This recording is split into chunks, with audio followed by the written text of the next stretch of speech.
इस पर खुलासे की शुरुआत राजा की कुंडली से होती है, जिसमें मंगल दोष था, यानी राजा मंगली था। राजा की मां का दावा है कि उसी मंगल दोष के चक्कर में सोनम ने राजा को मार डाला।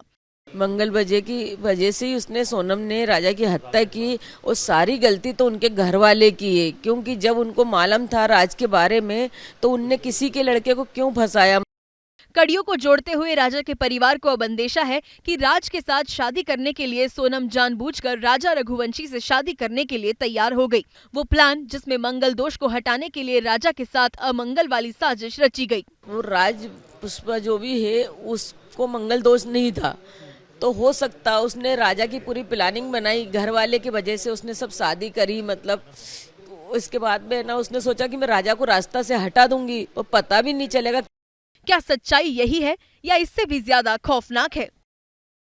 इस पर खुलासे की शुरुआत राजा की कुंडली से होती है, जिसमें मंगल दोष था, यानी राजा मंगली था। राजा की मां का दावा है कि उसी मंगल दोष के चक्कर में सोनम ने राजा को मार डाला।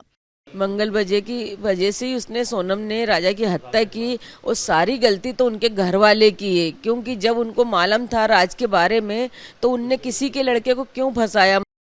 कड़ियों को जोड़ते हुए राजा के परिवार को अब अंदेशा है कि राज के साथ शादी करने के लिए सोनम जानबूझकर राजा रघुवंशी से शादी करने के लिए तैयार हो गई। वो प्लान जिसमें मंगल दोष को हटाने के लिए राजा के साथ अमंगल वाली साजिश रची गई। वो राज पुष्पा जो भी है उसको मंगल दोष नहीं था, तो हो सकता उसने राजा की पूरी प्लानिंग बनाई, घर वाले की वजह से उसने सब शादी करी। मतलब उसके बाद में ना उसने सोचा कि मैं राजा को रास्ता से हटा दूंगी और पता भी नहीं चलेगा।